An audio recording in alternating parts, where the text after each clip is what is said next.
अध्यक्ष महोदय जी, मैं आपकी बहुत धन्यवादी हूं कि आपने मुझे चुनावी सुधारों पर बोलने का मौका दिया है, खासकर इसलिए क्योंकि मैं एक नई सांसद हूं, मुझे दूसरों का नहीं पता उनका कैसा अनुभव रहा, लेकिन पिछला ये 1 साल मेरे लिए खासकर विपक्ष से रिलेटेड जो है बहुत ही ज़्यादा चिंताजनक रहा है। एक तरह से ट्रॉमेटिक मैं इसे कह सकती हूँ।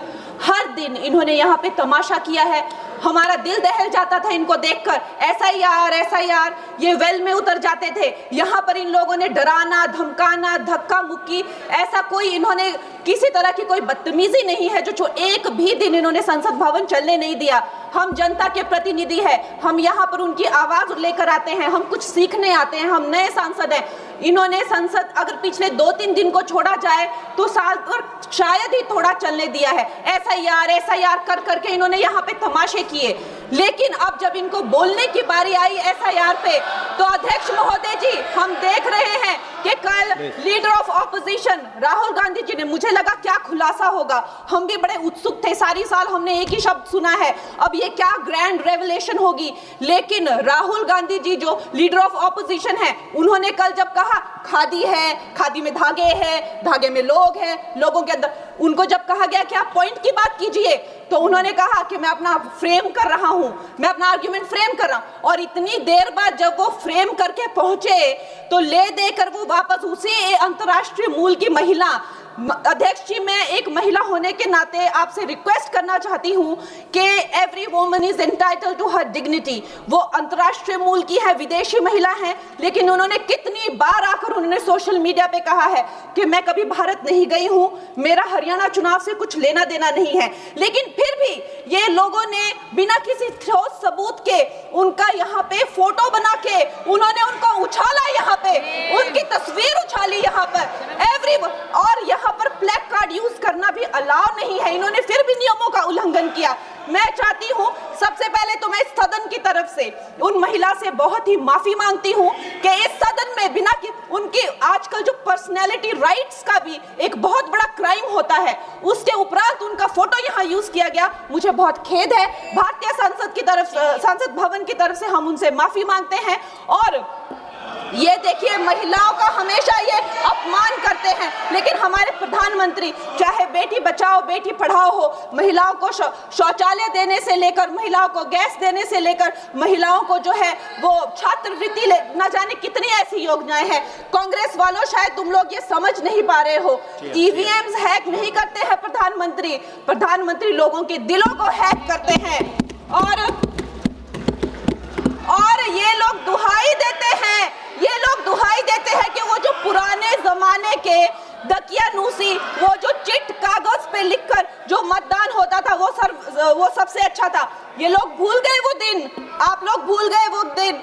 इंदिरा गांधी वर्सेस राजनारायण का केस, उसको जो है इतिहास में The case that shook the nation के नाम से जाना जाता है। उस पर मैंने एक फिल्म भी बनाई हुई है। वोट चोरी और वोटों की धांधली के लिए एक प्रधानमंत्री पे एक साधारण से नेता ने केस किया था और उस धांधली में वो पकड़ी गई थी। हर उनका जो आरोप है उसमें सच सिद्ध किया गया था और रातों रात उनको कुर्सी छोड़ने के लिए कहा गया था और रातों रात जो है उनको ये आदेश दिया गया था कि आगे इतने सालों तक आप कभी जो है वो चुनाव लड़ नहीं सकते। ये धांधलियां इन्होंने करी हुई हैं और ये जो है उस टाइम के बैलेट बॉक्सों को उठाकर ले जाते थे ये लोग, और आज कहते हैं कि इनको ईवीएम्स जो है वो हैक हो जाते हैं। अध्यक्ष महोदय जी, मैं इनको याद दिलाना चाहती हूँ, प्रियंका गांधी जी कहती हैं कि छोड़ो पुरानी बातें, हम पुरानी बातें नहीं करेंगे, हम पुराने लोगों के बारे में नहीं बोलेंगे। तो मैं ये जानना चाहती हूँ कि आपकी जो माता जी हैं वो तो आपकी अध्यक्ष है और इस वक्त की वो अध्यक्ष है, उनकी जो है आप देखिए जब उनकी नागरिकता नहीं थी, जब उनके पास 1983 में नागरिकता आई, उसके कितने साल पहले से वो वोट देती आ रही हैं। तो ये जो इनका जो परिवार है, एंटाइटलमेंट से जो ग्रस्त ये इनका परिवार है, ये प्रियंका गांधी जी को भी याद रखना चाहिए। चाहे आपका भूतकाल हो, चाहे आपका वर्तमान हो, आप सब लोग, चाहे ईवीएम हो या चाहे कागज पे लिखा हो, जब आप लोगों के चरित्र में जो है किसी तरह की मर्यादा नहीं है, आप लोगों ने कभी भी इस देश का, यहाँ की कानून व्यवस्था का, संविधान का कभी आप लोगों ने सम्मान नहीं किया हुआ है। और अध्यक्ष महोदय जी, बिहार में जैसे ही एसआईआर आया, एसआईआर लागू हुआ, हमारी सरकार ने जो है कम से कम 60 लाख से ज्यादा अवैध। अब ये वोटर, ये जो सारे अमाननीय वोट कार्ड है, ये सिर्फ घुसपैठियों के नहीं है। कुछ ऐसे लोग हैं जो माइग्रेट हो गए हैं, कुछ ऐसे भी लोग हैं जो इस दुनिया में है ही नहीं। 60 लाख से ज्यादा। और अगर वो लोग जेन्युइन थे तो उन्होंने, किसी ने तो रिक्वेस्ट करनी चाहिए थी कि भाई मेरा वोटर आईडी कैंसिल हुआ है। उसके उपरांत जो है 21 नए वोटर आईडी जो है उन्होंने दिए हैं।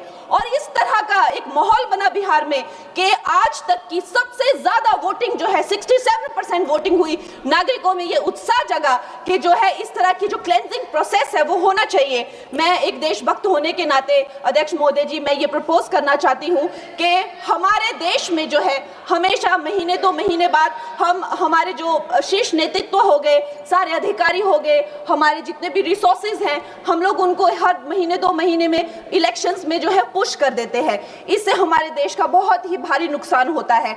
और मैं ये चाहूंगी कि 1 नेशन 1 इलेक्शन, जो नरेंद्र मोदी प्रधानमंत्री जी जो कहते हैं कि एक वोटिंग जो है डेमोक्रेसी के उत्सव के रूप में, जैसे कि दिवाली होती है, होली होती है, उस रूप में मनाया जाए। क्योंकि ये सिर्फ सरकार का ही नुकसान नहीं है, 10,000 करोड़ से ज्यादा का जो नुकसान होता है सिर्फ वही नहीं है, लेकिन मुझे लगता है कि धीरे धीरे हमारे जो नागरिक भी है उनमें जो वोटिंग फटीक है, बार बार उन्हें जागरूक करना, बार बार कई जगहों से जहां वो काम करते हैं वहां से उनको ट्रैवल करके अपने नेटिव प्लेसेस पे आना और बार बार मार्केटिंग करके, it is exhausting for the whole ecosystem. तो मैं ये प्रपोज करना चाहती हूँ कि 1 नेशन 1 इलेक्शन को लाया जाए। और ये जो भी हमें जिस तरह की जो असुविधा होती है हर महीने 2 महीने में इलेक्शंस की, उससे जो है हम बच सकते हैं। जय हिंद। धन्यवाद जी। माननीय सदस्य मियां अल्ताफ अहमद जी।